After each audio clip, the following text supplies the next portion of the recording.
Sa video nito boss ay magpapalit tayo ng fuel filter. Bali aftermarket na po yung nabili ko. At nabili ko ito sa halagang 154 pesos sa Shopee. Sa SGP naman meron kaso may kamahalan. Kung makikita nyo sa panel ay nasa takbong 12,396 pa lang ito. At ngayon umpisahan na natin magpalit. So una tatanggalin muna natin yung mga screw at bolt sa compartment. After nito boss, proceed na tayo sa cover ng tangke. Yan pong dalawang screw boss para makalas natin. At sa gas cap. So ito matanggal na yung pinaka-cover niya.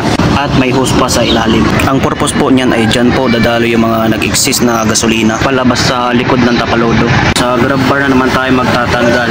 Bali yan 3 bolt po na 12mm.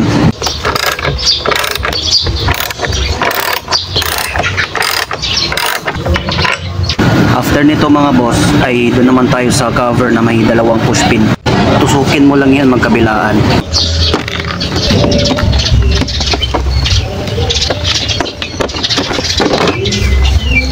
Sa likod naman dalawang screw lang yan sa baba magkabilaan din.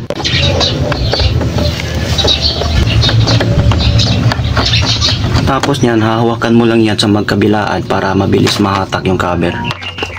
Next naman ay yan po ang tatanggalin na natin. Bali yan po ang tatanggalin natin.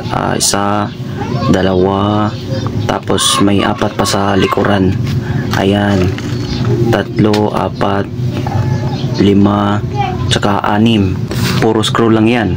Before nyan, huhugutin muna natin itong mga socket sa tail light at signal light. Diinan nyo lang sa thumb finger, tas sabay hugot yan. So tatanggalin na natin yung mga screw para diretso na po makalas yung cover.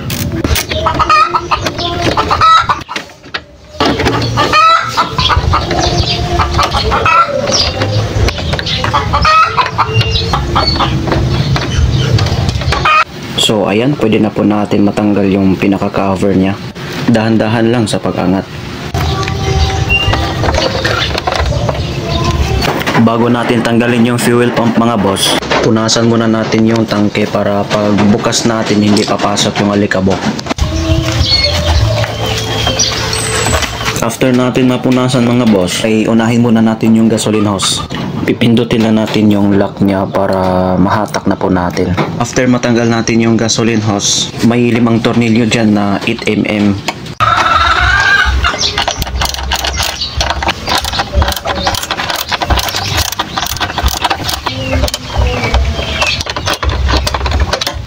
Next naman natin itong baklasin na itong socket sa fuel pump. Bali yan po nagsisilbing supply ng kuryente sa fuel pump. Pupunasan muna natin ulit para sure po pag bukas ng fuel pump ay walang papasok na alikabok. So dito kailangan muna natin buksan yung takip niya. Matigas kasi yan mga boss, medyo may may air vacuum siya. Sa pagtanggal naman nito boss, dahan-dahan lang sa pag-angat. Tas i-side natin pa kanan para makuha natin yung fuel filter. May floater kasi yan sa ilalim na dapat mo alalayan sa pag-angat para hindi po masira. Dito na part ay hindi ako nagkakat para masundan nyo talaga boss.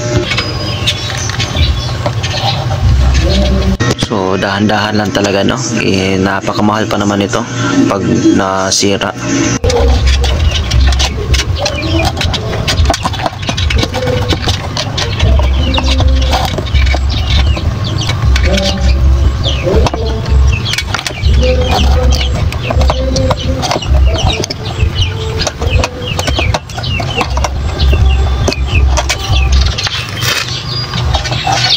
So ayan, natanggal na rin.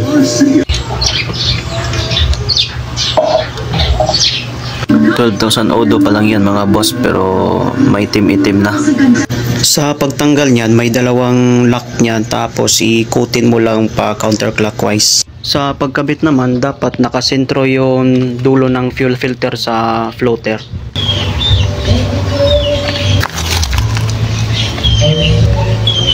So sundan nyo na lang to mga boss, no, hanggang sa dulo. Ibabalik pa natin yung mga cover.